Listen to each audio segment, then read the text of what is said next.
नमस्कार दोस्तों, story house 2.0 में आशीष के साथ आप सभी लोगों का फिर से स्वागत है। दोस्तों, मैं आशीष कुमार आप सभी लोगों के सामने फिर से प्रस्तुत हो चुका हूं एक और खौफनाक और दिल को दहला देने वाले एपिसोड को लेकर। दोस्तों, आज की ये जो घटना या फिर ये जो कहानी है बिल्कुल सत्य है, जो कि मालती नाम की लड़की के साथ घटी थी और रेलवे स्टेशन की एक कहानी है। उसके साथ जब एक कांड हुआ तो मालती को पता नहीं चला कि अब वो कहाँ पर है। तो दोस्तों, बिना देरी करते हुए मैं कहानी को शुरू करने जा रहा हूँ। तब तक आप अपने कानों में ईयरफोन लगा लें और शुरू हो जाइए आशीष के साथ। नमस्कार दोस्तों, मालती नाम की लड़की जो कि एक जॉब किया करती थी। हमेशा उसकी छुट्टी रात को करीबन 10:30-11 बजे के करीब होती थी और वो अपनी साइकिल से स्टेशन के पास जाती और स्टेशन पर टिकट लेती, अपनी रेल में बैठकर वापस घर आ जाती। जहाँ पर मालती उतरती थी वहाँ पर उसने अपनी खुद की साइकिल खड़ी कर रखी थी और साइकिल से उसका जॉब का रास्ता 4 किलोमीटर दूर था। तो वहीं पर जॉब पर साइकिल पर जाती और साइकिल अपने स्टेशन पर खड़ी कर देती और ट्रेन में बैठकर वापस अपने घर आ जाती। मालती की ये जॉब करीबन 5 से 6 महीने हो चुके थे चलती जा रही थी और मालती का कुछ भारी वारी काम नहीं था, बस ऑफिस में बैठना, कंप्यूटर का ही कुछ काम था, ऐसे फाइल डॉक्यूमेंट्स अपडेट करना, ऐसा ही कुछ काम था। और मालती भी बहुत खुश थी अपनी ज़िंदगी में और वो अपने मम्मी पापा की इकलौती बेटी थी। खासकर मालती की जो मम्मी थी उसकी 2 साल पहले डेथ हो गई थी। वो भी ऐसे ही ट्रेन से गिर गई थी, सीढ़ियों से पैर फिसला था, उनका जो शरीर का माथा है वो उस पर सीढ़ियों पर लग गया था, जिसके कारण उसके मौके पर ही मौत हो गई थी। अब मालती अपने पापा के साथ रह रही थी। हुआ कुछ ऐसा, एक दिन मालती अपना काम वाम ख़त्म करके 11 बजे साइकिल से स्टेशन पर आती है और स्टेशन पर आने के बाद वो ट्रेन में बैठती है। वो देखती है कि ट्रेन का आसपास ना ही ज़्यादा लोग थे ना ही कुछ और था, केवल 2-4 ही पैसेंजर थे। और जब मालती ट्रेन में बैठती है, जब उसकी ट्रेन आती है तो उसमें भी 5 से 6 ही बंदे बैठे हुए थे, पैसेंजर ओनली 5 से 6 थे। मालती को थोड़ा अजीब लगा क्योंकि आज के पहले ऐसा कुछ मालती के साथ हुआ नहीं था और मालती भी नॉर्मली अपनी डिस्टेंस कवर कर रही थी।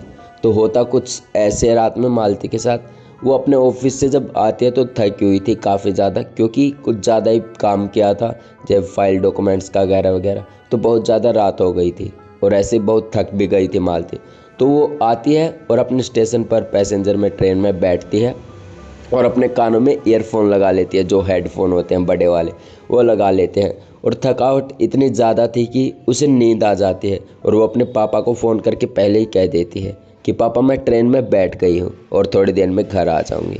मालती जब कानों में ईयरफोन लगाती है तो अचानक उसकी आंखें बंद हो जाती है, वो सो जाती है। जब उसकी आंखें खुलती हैं आधे पौने घंटे के बाद, तो देखती है कि ट्रेन में एक भी पैसेंजर नहीं था, केवल अंधेरा ही अंधेरा, ना ही मालती को कुछ और नज़र आ रहा था। ऐसा था पूरी ट्रेन में केवल मालती ही सफ़र कर रही थी। मालती घबरा जाती है क्योंकि उसके चारों तरफ अंधेरा था और उसे कुछ भी दिखाई नहीं दे रहा था और ट्रेन ऐसे ही चलती जा रही थी। और होता कुछ ऐसे, मालती अपने पापा को फ़ोन करती है कि पापा पता नहीं कौन सा स्टेशन है, ना ही बाहर कुछ दिख रहा है ना ही बोर्ड साफ दिख रहा है, बिल्कुल चारों तरफ अंधेरा फैला हुआ है, क्या करूँ पापा मैं। ऐसे मालती अपने पापा को फ़ोन करके कहती है।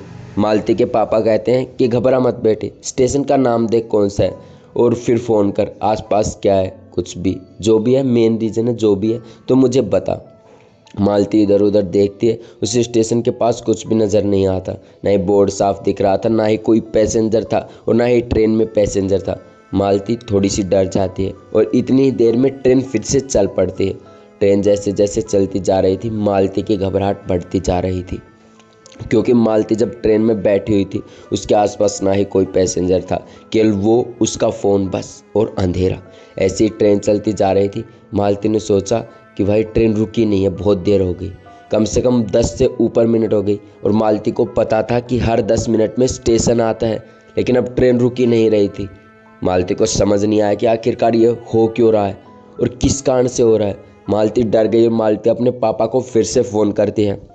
उसके पापा फ़ोन उठाते हैं और कहते हैं कि बेटी कहाँ है, अभी तक आई नहीं। तो मालती कहती है पापा बहुत देर हो गई, आधे घंटे से ट्रेन नहीं रुक रही है और मुझे काफ़ी ज़्यादा डर लग रहा है और ट्रेन में केवल मैं हूँ और अंधेरा। मालती ने अपने पापा को सब कुछ बताया। तभी मालती के पापा कहते हैं कि बेटा तू अपनी लाइव लोकेशन भेज जहाँ पर तो अभी है। तो मालती जैसे ही अपनी लाइव लोकेशन भेजने लगती है तो उसका नेटवर्क गायब हो जाता है और ऊपर से बैटरी लो भी हो जाती है। मालती डर जाती है। उसके फ़ोन में केवल 2% बची थी, जिसके कारण नेट भी नहीं चल रहा था और ना ही लोकेशन जा रही थी। मालती ने सोचा कि अब फ़ोन को जेब में डाल लूँ या फिर रख लूँ बैग वैग में, क्योंकि अब तो कुछ होना है नहीं।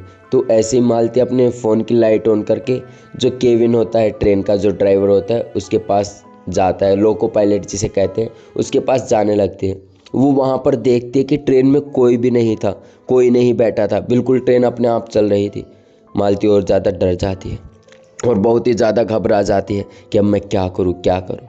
तो इतनी देर में आधे पौने घंटे के बाद ट्रेन रुकती है। मालती को थोड़ी सी ठंडक मिलती है कि हाँ भाई ट्रेन रुक तो सही। तो ट्रेन जैसे रुकती है, मालती नीचे उतरती है और स्टेशन पर इधर उधर घूमते हैं। उस स्टेशन पर कुछ भी नहीं था, ना ही पानी वानी, बिल्कुल अंधेरा धूप, ना ही कुछ दिखाई दे रहा था। मालती थोड़ा सा आगे और बढ़ती है, तभी इससे एक बोर्ड पर लाल लाल खून के निशान दिखाई पड़ते हैं। मालती ये देखकर काफ़ी ज़्यादा डर जाती है और जो रेलवे का ट्रैक था उस पर भागने लगती है। मालती जैसे जैसे ट्रैक पर भाग रही थी, उसे ऐसा लग रहा था कोई उसके पीछे पीछे भी भाग रहा है। लेकिन जब मालती ने पीछे मुड़कर देखा तो उसके पीछे कुछ भी नहीं था। मालती काफ़ी ज़्यादा डर गई थी। अब मालती को समझ नहीं आ रहा था कि वो करे क्या। मालती तभी फिर से फ़ोन निकालती है और पापा को फ़ोन करती है कि पापा ऐसी ऐसी बात है, कोई भी मुझे दिखाई नहीं दे रहा और सब कुछ अजीब सा है। तभी मालती की नज़र भागते भागते ट्रेन पर एक तारे होती हैं दोस्तों, जो वायर जिससे ट्रेन चलती है इलेक्ट्रिकल, उस पर नज़र पड़ती है। मालती देखती है कि वहाँ पर एक लाश, एक प्रकार की अजीब सा चेहरा जो उल्टा लटका हुआ था। ये देखकर मालती काफ़ी ज़्यादा डर जाती है और ट्रैक जो था उसकी दूसरी तरफ भागने लगती है। जिस तरफ से आई थी उसी तरफ वापस भागने लगती है। जैसे जैसे भाग रही थी मालती को काफ़ी ज़्यादा डर लग रहा था। तभी मालती देखती है एक गाड़ी देखती है लाल रंग की। मालती उस गाड़ी के पास जाती है और कहती है कि अंकल ऐसी ऐसी बात है और ऐसा मेरे सब कुछ हो रहा है। तो जो अंकल बैठे थे गाड़ी में वो बाहर आते हैं और कहते हैं कि बेटा इतनी रात को बाहर कहाँ है, चलो गाड़ी में बैठो, मैं तुम्हें घर छोड़ दूंगा। मालती जैसे उस गाड़ी में बैठती है, वो जो अंकल थे वह ऐसा ही रूप धारण कर लेते हैं जैसे उसे मालती को बाहर दिखाई पड़ा था, जिसने वायर पे तारों पर देखा था, वैसे ही वो व्यक्ति का चेहरा हो जाता है। मालती काफ़ी ज़्यादा डर जाती है और खिड़की खोलती है अपनी गाड़ी को और वापस फिर से ट्रैक पर भागने लगती है। अब मालती काफ़ी ज़्यादा डर चुकी थी और मालती जैसे न जैसे अपने ट्रेन में वापस पहुंचती है और ट्रेन के सीट के नीचे छुप जाती है। नीचे जब सीट के नीचे छिपी हुई थी मालती, तभी वही व्यक्ति वहाँ पर आता है और ये सब देखकर मालती वहीं पर बेहोश हो जाती है। मालती को कुछ नहीं पता अब वो कहाँ है, कैसे क्या कर रही है। मालती की जब आंखें खुलती हैं तो वो रेलवे के इमरजेंसी वार्ड में थी।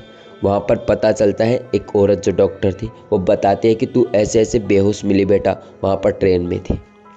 तो मालती कुछ नहीं कहती, मालती अपना फ़ोन को देखती है। तभी वो जो डॉक्टर थी कहती है कि बेटा तेरा फ़ोन चार्ज कर दिया था, घबराने की कोई बात नहीं। तभी मालती अपने पापा को फ़ोन करती है और तभी उसके पापा आ जाते हैं वहीं पर। थोड़ी देर में, आधे पौने घंटे के बाद वहाँ आ जाते हैं और मालती को कार में ले जाने लगते हैं। तभी मालती अपने पापा को बताती है कि पापा मैंने आपको 8-9 कॉल किए और आपने हर बार अटेंड किया और ऐसा ऐसा हुआ। तो मालती के पापा जो कहते हैं वो सुनकर मालती बेहोश हो जाती है। उसे शौक लगता है कि ये कैसे हो सकता है। मालती के पापा कहते हैं बेटा तुमने तो मेरे पास एक भी फ़ोन नहीं किया और ये कैसी बातें कर रही है तू, मैं तो अभी पता चला तभी आया हूँ। तो मालती ये सुनकर और भी ज़्यादा डर गई और बेहोश हो गई। तभी उसके पापा पानी के छींटे वीटे मारते हैं और मालती को घर ले जाने लगते हैं गाड़ी में। जब मालती को घर ले जा रहे थे तभी वही चेहरा मालती को कार की शीशे में दिखता है। ये देखकर मालती काफ़ी ज़्यादा डर जाती है और वापस से बेहोश हो जाती है। अब जब मालती को होश आता है तो अपने घर अपने पापा के पास बैठी हुई थी और उसके पापा दूध गर्म करके लाए हुए थे। मालती को कुछ भी समझ नहीं आया कि आखिर उस रात उसके साथ हुआ क्या। ये शायद उसका मन का वहम था या फिर कुछ और। मालती आज भी इस बारे में सोचती है तो काफ़ी ज़्यादा डर जाती है, क्योंकि मालती के साथ ये पहली बार हुआ था और अब वो जॉब की जो लोकेशन थी उसने वो भी चेंज कर ली है। तो दोस्तों ये थी आज की कहानी जो मैंने विजिट करी है। तो कमेंट सेक्शन में कमेंट करके ज़रूर बताएं कि आपको ये कहानी कैसी लगी और ऐसी कहानियाँ सुनने के लिए चैनल को सब्सक्राइब कर ले। तब तक के लिए जय हिंद। मिलते हैं अगले शनिवार को फिर से एक और खौफनाक और दिल को दहला देने वाले एपिसोड को लेकर।